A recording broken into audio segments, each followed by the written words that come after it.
Hello friends, स्वागत है आपका मपाना कोचिंग क्लासेस में। आज साइंस के कुछ क्वेश्चन हैं जिन पर हम डिस्कशन करेंगे।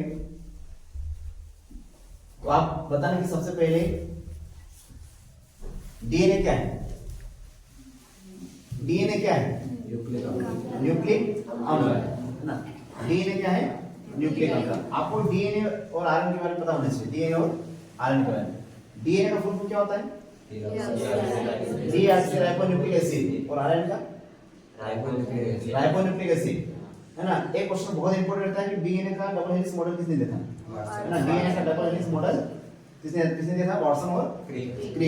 ये ध्यान रखना। और इसीलिए इनको 1962 में लिखना नहीं, लेकिन ये याद रखना चाहिए 1962 में इनको नोबेल प्राइज मिला था, है ना। सबसे बड़ी कोशिका कौन सी? शत्रुमुख का अंडा है सबसे बड़ी कोशिका। तो सबसे ये तो बड़ी हो गई, तो सबसे लंबी कौन सी? उसका दूसरा नाम क्या होता है ना। सबसे लंबी कोशिका कहां पर हमने लिखा है ना। सबसे लंबी कोशिका ये सबसे छोटी हो जाएगी, है ना। और सबसे ठीक है, हो जाएगी। सबसे लंबी कोशिका कौन सी हो जाएगी? तंत्रिका तंत्र यानी कि न्यूरॉन। और सबसे छोटी लिखा है ना माइक्रोप्लाज्मा गैलीसेप्टिकम। माइक्रोप्लाज्मा गैलीसेप्टिकम है ना सबसे छोटी। टमाटर का लाल रंग किस वजह से होता है? टमाटर का लाल रंग किस वजह से होता है? तो ऑक्सैलिक अम्ल। ऑक्सैलिक अम्ल। अगर हम यही देखें तो पत्ती का रंग पीला होता है किस वजह से? कैरोटीन। पीला शब्द जहां भी आएगा, पीला शब्द जब भी आएगा आपको सिर्फ कैरोटीन लगाना है। चाहे है ना, चाहे पत्ती में पूछे, चाहे नाखून में पूछे, या फिर और कहीं भी आपको पीला अगर रंग आता है तो उसका नाम क्या लिखना है? कैरोटीन ही लिखना है ना। चिकित्सा के अंदर जाना किसे कहते हैं? हिपोक्रेट्स है ना। गाजर का भी रंग होता है। और सबसे लंबी कोशिका कौन सी? तंत्रिका तंत्र।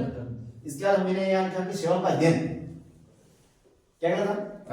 फाइकोलॉजी। कवक का अध्ययन माइकोलॉजी। इन दोनों में कंफ्यूजन होता है हमेशा, है ना। सेवालों का अध्ययन फाइकोलॉजी और कवक का अध्ययन माइकोलॉजी। रेशम कीट का अध्ययन और मधुमक्खी पालन का अध्ययन एपीकल्चर में, है ना। सबसे छोटा अनावृत बीज पौधा कौन सा होता है? लेमना। और सबसे बड़ा कौन सा होता है? यूकेलिप्टस। कितने लोगों ने देखा यूकेलिप्टस? देखा। आपने से कितने लोगों ने देखा यूकेलिप्टस? देखा। इधर देखा नहीं? देखा होगा लेकिन पहचानते भी नहीं, बस नाम ही जानते। बस ये लिंगर देखा, वो होता है यूकेलिप्टस। तो सबसे बड़ा होता है, देखना सीधा चल जाता है, बहुत ऊंचा जाता है। तो सबसे बड़ा अनावृत कौन सा होता है? यूकेलिप्टस होता है ना। जीन शब्द किसने दिया? जोहानसन। और गुणसूत्र की खोज किसने की थी? गुणसूत्र की खोज किसने की थी? वाल्डेयर। और जीन शब्द किसने दिया?